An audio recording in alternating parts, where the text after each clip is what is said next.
ഇവൻ പെട്ടെന്ന് സുപ്രഭാതത്തിൽ വിളിച്ചിട്ട് ഞാൻ ഗോവയ്ക്ക് നീ അല്ല അന്ന് വിളിച്ചത്. മലപ്പുറംകാർക്ക് ഓൾറെഡി നല്ല സ്നേഹമാണോ എന്തായാലും ഒന്ന് കണ്ടോ നമ്മുടെ ചാനലിലേ ഫുൾ ടൈം നമ്മുടെ ടിക്ലാൻഡേഴ്സ് കഫേന്റെ അടിപൊളി ഒരു ഡൂഡിലാട്ട്, പിന്നെ നമ്മുടെ നിലമ്പൂരിന്റെ ഒരു ആർട്ട് വർക്ക് ചെയ്തിട്ടുണ്ട് സൈക്കോ. നീ വരയ്ക്കും? ഭയങ്കര വർക്കാണ്. ഒരു വരയ്ക്ക് വെച്ചപ്പോ ഒരു മാസം കൊടുക്കും. വലിയ പ്രൊജക്ട് ആണ്. പെർഫെക്ഷൻ അതാണ് അവന്റെ മെയിൻ സാധനം. നമ്മള് ഞാൻ നിങ്ങളോട് കുറച്ച് വീടിന് മുമ്പ് പറഞ്ഞിട്ടുണ്ടോ എന്ന് എനിക്കറിയില്ല. ഒരു ഷോപ്പിൽ വർക്ക് എടുക്കുന്നുണ്ടല്ലോ. അത് ഈ ഒരു ഈ ഷോപ്പിനകത്താണ് നമ്മൾ ആ വർക്ക് എടുത്തിട്ടുള്ള അടിയിലാണ് ഞാൻ കാണിച്ചു തരാം. സോ ഇന്ന് ഈ ഷോപ്പിൽ നമ്മുടെ ടീക്ലാൻഡ് റൈഡേഴ്സ് ക്ലബിൻ്റെ ഹബിൻ്റെ ഇനോഗ്രേഷൻ ആണ്. അപ്പോൾ നമ്മൾ സ്മോക്കി ഇവിടെ എത്തിയിട്ടുണ്ട്. ആളെല്ലാവരും ഒരു ഇവിടുത്തെ നമ്മുടെ കഫേയുടെ ഫസ്റ്റ് മെയ്ഡ് ആയിട്ടുള്ള മൊജീറ്റോ കുടിച്ചോണ്ടിരിക്കുകയാണ്. ഇനി എല്ലാവരും ഇവിടെ ഫുൾ സെറ്റായിട്ടിരിക്കുകയാണ്. എന്താണ് പറയാനുള്ളത്? നമ്മളെ മൊജീറ്റോ എങ്ങനെയുണ്ട്? നമ്മളെ വ്യൂവേഴ്സിനോട് എന്തെങ്കിലും ഞാൻ പറയാം, ലാസ്റ്റ് പറയാം. നമുക്ക് ഫുള്ള് സെറ്റ് ആക്കാം. ഓക്കെ ദേട്ടാ, ഒരു വലിയ ഡ്രീം അച്ചീവ് ചെയ്തിരിക്കുകയല്ലേ? കുറേ കാലത്തൊരു വലിയ ഡ്രീമായിരുന്നു എനിക്കറിയാം. കാരണം ഞാൻ കുറേ ദിവസം ഇവിടെ ഒരു മാസത്തോളം ഞാൻ ഇവിടെ തമ്പടിച്ചതാണ്. എനിക്ക് നന്നായിട്ട് അറിയാം ആ ഒരു എക്സൈറ്റ്മെന്റ് എങ്ങനെ ഉണ്ടായിരുന്നു. ഇപ്പൊ എന്ത് ഫീൽ ചെയ്യുന്നു? സ്വപ്നം കാണാൻ ഭയങ്കര എളുപ്പമാണെന്ന് മനസ്സിലായി, പക്ഷെ അത് അച്ചീവ് ചെയ്യാൻ വളരെ കഷ്ടമാണെന്ന് മനസ്സിലായി. അതെ, അവിടെ എഴുതി വെച്ചിട്ടുണ്ട് don't dream your life, leave your dream. അതെ, കുറച്ച് കോഴ്സൊക്കെ കട്ടെടുത്തുണ്ട്, കുറച്ചൊക്കെ നമ്മളെ സ്വന്തമുണ്ട്. ഇവിടെയൊക്കെ സ്വപ്നം കണ്ടിട്ട് സ്വപ്നത്തിൽ ജീവിക്കാതെ ജീവിച്ചുകൊണ്ട് അച്ചീവ് ചെയ്യുക. ഓരോ സെക്കൻഡ്സും വിലപ്പെട്ടതാണ്, അത് നഷ്ടപ്പെടുത്താണ്ടിരിക്കുക. ഈ സെക്കൻഡ് ഇവിടെ നഷ്ടപ്പെട്ടു കഴിഞ്ഞു, ഇനി കിട്ടാനില്ല. അപ്പോൾ ഓരോ സെക്കൻഡ് എൻജോയ് ചെയ്യുക, ചിൽ. അതാണ്. അപ്പൊ എനിവേ ഇത് നമ്മളെ ഡോർമെട്രി ആണ്, ടീക്ലാൻഡ് സബിന്റെ ഡോർമെട്രിയിലാണ് ഇപ്പൊ നമ്മൾ നിൽക്കുന്നത്. എനിക്കറിയാത്തോണ്ടോ അതെ, അങ്ങനെയാണ് പറയാം. എനിവേ നമുക്കിവിടെ കഫേയും ബാക്കിയുള്ള കാര്യങ്ങളൊക്കെ നിങ്ങൾക്ക് ഡീറ്റെയിൽ ആയിട്ടൊരു കഫേ ടൂറും കാര്യങ്ങളും തരാം. So stay tuned. അതായത് ഞാൻ നിങ്ങളുടെ അടുത്ത് പറഞ്ഞിട്ടുണ്ടാവില്ലേ, റൈഡേഴ്സ് ഒക്കെ പാസ് ചെയ്യുന്ന സമയത്ത് ഇവര് ആദ്യമേ തന്നെ കുറച്ച് റൈഡേഴ്സിനൊക്കെ ഇവിടെ റെസ്റ്റ് ചെയ്യാനുള്ള ഒരു സൗകര്യം കാര്യങ്ങളൊക്കെ ഒരുക്കിയിട്ടുണ്ടായിരുന്നു. അതൊന്നും കൂടെ ഒന്ന് വിപുലീകരിച്ചിട്ടുള്ള ഒരു സെറ്റപ്പാണ് നിങ്ങൾ കണ്ടുകൊണ്ടിരിക്കുന്നത്. അതായത് ഏകദേശം ഒരു 6-7 പേരിക്കില്ല. ഈ ഭാവിയിൽ ഒരു കൂട്ടാൻ അത്രയധികം റൈഡേഴ്സിന് ഈ വഴി പാസ് ചെയ്യണമെങ്കിൽ പൈസയും കാര്യങ്ങളൊന്നും ഇല്ലാണ്ട് പുള്ളിക്കാരെ ഇവിടെ താമസം, അതേപോലെ തന്നെ അതേപോലെ തന്നെ ഫുഡും കാര്യങ്ങളൊക്കെ. അപ്പൊ ഈ വഴി പോണ റൈഡേഴ്സിന് ഒരുപാട് ഉപകാരപ്രദമായ ഒരു കാര്യമാണ്. കാരണം എന്ന് വെച്ചാല് ഈ ചില സമയത്ത് ഈ രാത്രിയൊക്കെ വഴി പാസ് ചെയ്യുന്ന സമയത്ത് പല സ്ഥലങ്ങളിലും റൂം കിട്ടില്ല. ഇപ്പൊ റൂം കിട്ടിയെങ്കിൽ തന്നെ ലഗേജും കാര്യങ്ങളൊക്കെ കൊണ്ടുവയ്ക്കാനൊക്കെ ഭയങ്കര ബുദ്ധിമുട്ടാണ്. തീർച്ചയായിട്ടും ഈ ഒരു എക്സ്പീരിയൻസ് കൊണ്ടാണ് ഞാൻ ഈ ഒരു പ്രൊജക്ട് സ്റ്റാർട്ട് ചെയ്തത്. ഞാൻ ലളിതമായിട്ട് ചെയ്യുമ്പോൾ നമുക്ക് ഒരു ഹെൽപ്പ് കിട്ടാൻ വേണ്ടിയിട്ട് നമ്മൾ ശ്രമിക്കും. അപ്പോൾ ഇതേപോലെ സെറ്റപ്പ് എവിടെ ഇല്ല, ഓൾ ഇന്ത്യയിൽ നമുക്ക് ഇങ്ങനെ സെറ്റപ്പ് ഇല്ല. അപ്പോൾ ഞങ്ങൾ 1.5 വർഷമായിട്ട് ചെറിയൊരു പഴയ ക്ലബ് ഓഫീസിൽ ചെയ്തിട്ടുണ്ടായിരുന്നു. അപ്പോൾ ഇതൊന്നും കൂടി ഒന്ന് അപ്ഗ്രേഡ് ചെയ്തിട്ട് നമ്മൾ AC കൊടുത്തിട്ടുണ്ട്. 6 പേർക്ക് ബെഡ് ഫെസിലിറ്റീസ് ഉണ്ട്. ഇനിയിപ്പോൾ ടെൻ്റ് ഉള്ളവരാണെന്നുണ്ടെങ്കിൽ നമുക്ക് റൂഫുണ്ട്, സൈഡുണ്ട്. ഇപ്പോൾ ഒരു 10-50 പേർക്ക് സുഖമായിട്ട് ടെൻ്റൊക്കെ ഉണ്ടെന്നുണ്ടെങ്കിൽ വന്ന് അടിപൊളിയായിട്ട് റിലാക്സ് ചെയ്ത് താഴത്ത് ബാത്റൂം ഫെസിലിറ്റീസ് ഉണ്ട്, കുളിക്കാം, നമ്മുടെ കഫേ ഉണ്ട്, ഫുഡ് കഴിക്കാം. സ്വന്തം വീട് പോലെ താഴത്ത് ബൈക്ക് കെയർ ഉണ്ട്, നിങ്ങൾക്ക് വാഷ് ചെയ്യാം, നിങ്ങൾക്ക് സർവീസ് എന്തെങ്കിലും ആക്സസറീസ് മേടിക്കാം. ഒരു ഡേ ഫുൾ കംപ്ലീറ്റ് റിഫ്രഷ് ആയിട്ട് നമുക്ക് പോകാനുള്ള ഒരു ഹബ്ബ് തന്നെയാണ് ഇവിടെ സെറ്റ് ചെയ്തിട്ടുണ്ട്. പിന്നെ ആകെ കൂടുതൽ ഒരു കേസ് എന്താണെന്ന് വെച്ചിട്ടുണ്ടെങ്കിൽ ഇത് ശരിക്കും മൈസൂർ റൂട്ടല്ലേ? നിങ്ങള് ഈ വഴി പാസ് ചെയ്തിട്ട് ഇവിടെ സ്റ്റേ ചെയ്യാൻ പ്ലാൻ ആണെങ്കിൽ മുൻകൂട്ടി ഇവരെ വിളിച്ചു പറയാം. കാരണം എന്താ വെച്ചാൽ ആരെങ്കിലും ഇവിടെ സ്റ്റേ ഉണ്ടെങ്കിൽ അതൊരു സ്പേസ് ഇല്ലാത്തൊരു ചെറിയൊരു ബുദ്ധിമുട്ടുണ്ട്. അത് ഭാവിയിൽ നല്ല രീതിക്ക് ആക്കുമെന്ന് പുള്ളിയുടെ അടുത്ത് പറഞ്ഞിട്ടുണ്ട്. അപ്പൊ എന്തായാലും നമുക്ക് നോക്കാം. സോ നമ്മളെ ഷോപ്പിന്റെ ഇനോഗ്രേഷൻ അങ്ങോട്ടേക്ക് പോയിക്കൊണ്ടിരിക്കുകയാണ്. ക്രൗഡിനൊന്നും അറിയില്ല ബ്രോഡ് എത്തിയിട്ടുള്ള കാര്യം. കുറച്ച് ആൾക്കാർ മാത്രമേ കണ്ടിട്ടുള്ളൂ. എനിക്ക് ക്രൗഡ് ബ്രോനെ കാണുമ്പോഴുള്ള എക്സ്പ്രഷൻ എന്താണെന്നൊക്കെ നമുക്കൊന്ന് പോയിട്ട് ക്യാപ്ചർ ചെയ്യാം.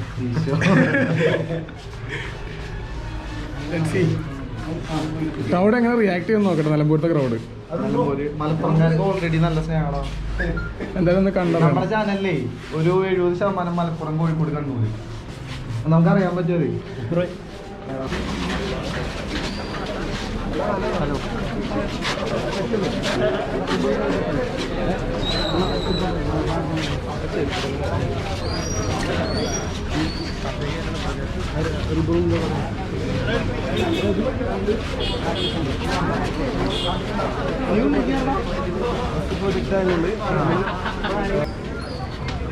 ഒഫീഷ്യലായിട്ട് നമ്മളുടെ ടീക്ലാൻഡ് റൈഡേഴ്സ് ഹബിന്റെ ഇനോഗ്രേഷൻ ഞങ്ങൾ രണ്ടുപേരും കൂടെ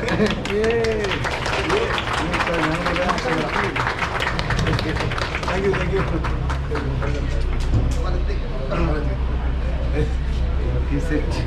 ഗൈസ്, അപ്പോൾ നമ്മളെ കാണാൻ വേണ്ടിയിട്ട് ഒരുപാട് ആൾക്കാർ പുറത്തു വന്നിട്ടുണ്ട്. നമുക്ക് ഷോപ്പിന്റെ ഡീറ്റെയിൽസ്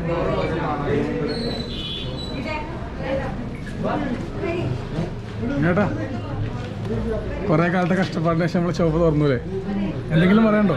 എന്ത് പറയാൻ, കഷ്ടപ്പാടുകൾ ഇനി പക്ഷേ കസ്റ്റമേഴ്സ് ഒക്കെ വന്നു തുടങ്ങട്ടെ. ഗൈസ്, എന്താണെങ്കിലും ഇവിടുത്തെ ഹോം ടൂർ, അതായത് നമ്മുടെ ഹോം ടൂർ എന്നല്ല, സോറി, ഷോപ്പിൻ്റെ എല്ലാ ഡീറ്റെയിൽസും കറക്റ്റായിട്ട് കാണിച്ചതാണ്. ഈ തിരക്കും കാര്യങ്ങളൊക്കെ ഒന്ന് ഒഴിഞ്ഞതിന് ശേഷം ഇവിടെ എന്തൊക്കെ ഗാഡ്ജറ്റ്സും കാര്യങ്ങളുള്ളതും അതുപോലെ തന്നെ എന്തൊക്കെയുള്ളതൊക്കെ ഞാൻ വ്യക്തമായിട്ട് കാണിച്ചു തരാം. നല്ല അത്യാവശ്യം നല്ല ക്രൗഡ് കൂടിയിട്ടുണ്ട്. ഇനി ഇതൊന്നും തീർന്നും സെറ്റാക്കിയിട്ട് നമുക്ക് ടൈം കിട്ടുകയാണെങ്കിൽ മൊത്തം എന്താണെങ്കിലും കാഫേ അതുപോലത്തെ ഇവിടുത്തെ മെയിനും അതുപോലെ ഇവിടെയുള്ള ആക്സറീസും എല്ലാം നിങ്ങൾക്ക് വ്യക്തമായിട്ട് കാണിച്ചു തരാം. ഇനി സ്റ്റേറ്റ് വേണ്ടി ഇനിയിപ്പം ആളെല്ലാവരും ഫോട്ടോഷൂട്ടും കാര്യങ്ങളൊക്കെയാണ്, എല്ലാവരും ഭയങ്കര തിരക്കിലാണ്.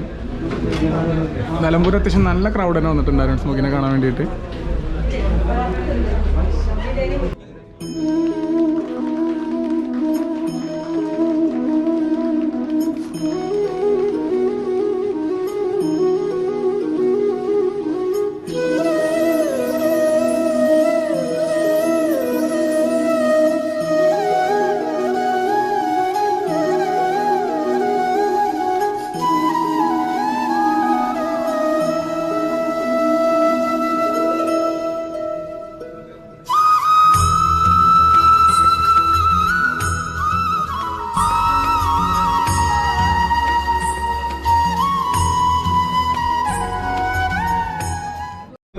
ചെയ്ത് കഴിഞ്ഞിട്ടുണ്ട്.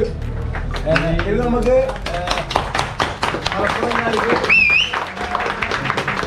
നിലമ്പൂർക്കാർക്ക് മാത്രമല്ല മലപ്പുറംകാർക്കും കൂടെ കുറച്ച് അഹങ്കരിച്ച് പറയാം. കാരണം ഇത്തരത്തിലുള്ള ഒരു complete riding hub, Riders hub നിലമ്പൂരിൽ, ഇന്ത്യയിൽ തന്നെ ആദ്യത്തെ കംപ്ലീറ്റ് റൈഡേഴ്സ് ഹബ്ബാണ് നമ്മളിവിടെ നിന്ന് ഇനോഗ്രേറ്റ് ചെയ്തിട്ടുള്ളത്.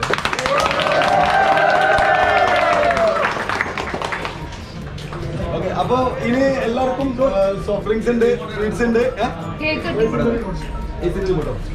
അപ്പൊ നമുക്ക് ഒന്ന് ക്രൗഡ് കുറച്ച് കൊടുക്കാം. എന്നിട്ട് നമുക്ക് സ്റ്റോക്ക് കാണുന്നവർക്ക് സ്റ്റോക്ക് കാണാം, പർച്ചേസ് ചെയ്യുന്നവർക്ക് പർച്ചേസ് ചെയ്യാം. അപ്പുറത്ത് ഒന്ന് കാണാം. നമ്മൾ ഇങ്ങനെ കണ്ടവർ അപ്പുറത്തോട്ട് ഇറങ്ങിയിട്ട് ഇങ്ങനെ പോകും. Just crowd.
നമ്മളുടെ സബ്സ്ക്രൈബർ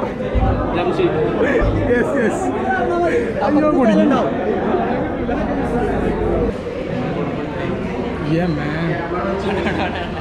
സബ്സ്ക്രൈബറാണോ? ഇപ്പൊ പറയണോ? എന്നെ കൊണ്ടാ ഒരു സബ്സ്ക്രൈബർ കിട്ടി. അതെന്തായാലും തന്നല്ലോ.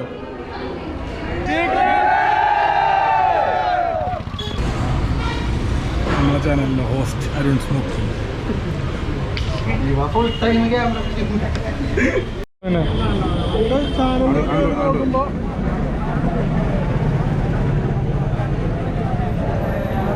ഇതിപ്പോ എന്തും പറയണ്ടോ?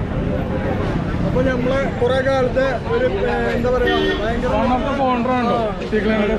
ഫൗണ്ടറാണ് ദേവേട്ടനും ഞാനും കൂടിയിട്ടാണ് നമ്മൾ സ്റ്റാർട്ട് ചെയ്തത്. ദേവേട്ടനാണ് നെടുന്തൂണി എന്ന് പറയാം. ഞങ്ങൾ ദേവേട്ടന് ഭയങ്കര എന്താ പറയാ വലങ്കൈ അടങ്കൈ അടങ്കൈ എന്നൊക്കെ പറയുന്ന വന്ന് നിന്നോടുത്ത് ഞാൻ വലങ്കൈയല്ല ഇടങ്കൈയോ അല്ല, വലിഞ്ഞു പറഞ്ഞ കൈ നടുക്കൈ. അപ്പൊ എന്താണെങ്കിലും കേക്ക് പരിപാടിയും കഴിഞ്ഞു. മേത്തൊക്കെ ഉണ്ടല്ലേ പാർട്ടിക്ക് പോയ മേത്ത് മൊത്തം പൊടി. അപ്പോൾ ഗൈസ് അങ്ങനെ നമ്മളിപ്പോൾ അന്നോട്ട് ഇവിടുന്ന് തിരിച്ചു പോവുകയാണ്. അപ്പോൾ നമ്മൾ ഷോപ്പും അതുപോലെ തന്നെ ഇവിടുത്തെ എല്ലാ കാര്യങ്ങളും ഡീറ്റെയിൽ ആയിട്ട് അടുത്തൊരു വീഡിയോ ആയിട്ട് കാണിച്ചു തരാം എന്തായാലും. ഞാൻ എൻ്റെ വീഡിയോ കാണിച്ചു കൊടുക്കാം. ഓക്കെ, അപ്പോൾ അങ്ങോട്ടും കൂടെ ടാഗ് ചെയ്യാം, ഞങ്ങളൊക്കെ കൃഷി ചെയ്ത് തന്നെ.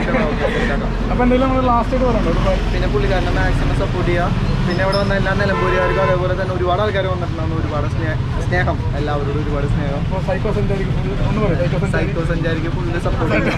ഇനി നീ എവിടേക്ക് നടന്നു പോണത്? ഇനി നമ്മൾ മണാലിക്ക് ഇവൻ പെട്ടെന്ന് സുപ്രഭാതത്തിൽ വിളിച്ചിട്ട് ഞാൻ ഗോവയ്ക്ക് നീ അല്ല അന്ന് വിളിച്ചത്, അച്ഛനാണ് വിളിച്ചത്.